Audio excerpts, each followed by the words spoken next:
Olá pessoal, tudo bem? Aqui é o professor Taquel, professor de Química da UFABC. Neste vídeo falaremos sobre um pouco mais sobre química verde, mais precisamente sobre a origem dele.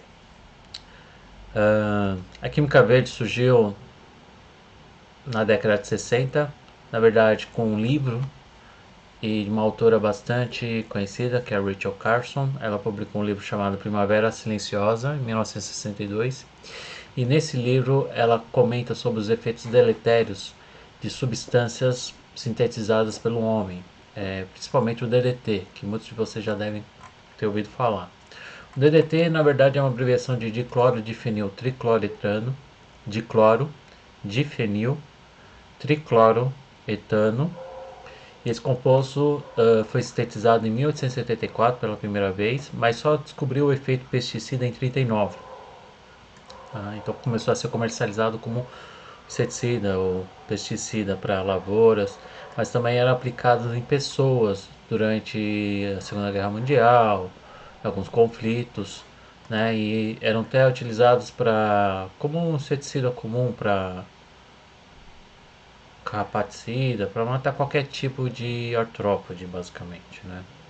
E mais tarde descobriu-se os efeitos deletérios desse composto. Então, Rachel Carson publicou em 62 A Primavera Silenciosa, que é um livro que eu não li, mas falam que é muito bom. E, mas é um livro que comenta sobre os efeitos deletérios do DDT em organismos superiores. Então, aqui ela comenta sobre a acumulação desse composto em organismos superiores, os efeitos deletérios e a toxicidade que ele apresenta, né? Então essa consciência ambiental que até hoje é difundida se deve muito a Rachel Carson. Tá? E tanto é que ele foi banido na década de 70, o DDT. No Brasil foi banido apenas em 2009. Então, quando você for, se você conseguir comprar DDT, vocês vão observar essas duas marquinhas aqui, que é um que é venenoso e um é tóxico ao meio ambiente. Tá? Depois, em 70, na década de 70, foi criada a Agência de Proteção Ambiental dos Estados Unidos, a EPA. Outro marco que também é relacionado ao surgimento da química verde foi aos eventos da OCDE. Eles começaram a discutir mais questões ambientais, né? E tentaram criar diálogos envolvendo o conflito de remediação e prevenção, né? Então tentou mudar um pouco a consciência dos pessoal da indústria, né, entre remediar e prevenir. Antigamente a gente só emitia e descartava sem nenhum controle. A partir do momento a gente começou a ter uma preocupação maior em remediar aquilo que era liberado, aquilo que era gerado. E hoje em dia a gente idealiza um sistema mais ou menos como esse, né? Então todo resíduo não ser descartado e ser reutilizado pela indústria. E o termo Green Chemistry, de onde a gente traduz para química verde, foi criado na década de 90, tá? Foi a partir de um documento emitido pelos Estados Unidos, que se chama de Pollution Prevention Act, onde eles criaram várias ações para tentar minimizar a geração de resíduos.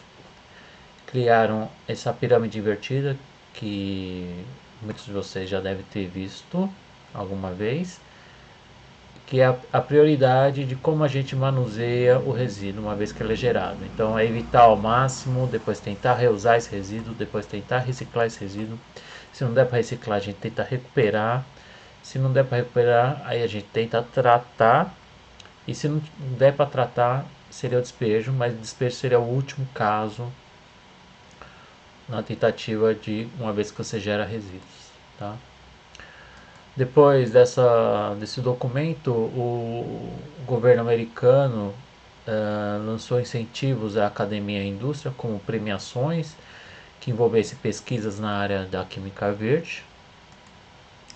Foi criado um Instituto de Química Verde pela Sociedade Química Americana em 95. E em 98 foi lançado o livro Green Chemistry, Teoria e Prática, do Paul Anastas e John Warner, tá? Que são considerados os pais da Química Verde. Tá? E aí desse livro que são criados os 12 princípios da Química Verde, que eu pretendo lançar num outro vídeo futuramente. Nos anos 2000 começou o surgimento de periódicos, de conferências da área, então revistas como Química Verde da Sociedade Real de Química, uma revista bastante conceituada. Tem a revista da Sociedade Química Americana, que é Química Sustentável e Engenharia.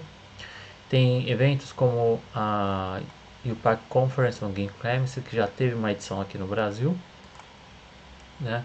E também houve temas de prêmio Nobel nos anos 2000 que tem uma relação, que tem um viés com química verde. Por exemplo, de 2001 foi dedicado à síntese assimétrica, que está muito atrelado a dois princípios da química verde, que é evitar a formação de produtos indesejados e a parte de catalisadores, né?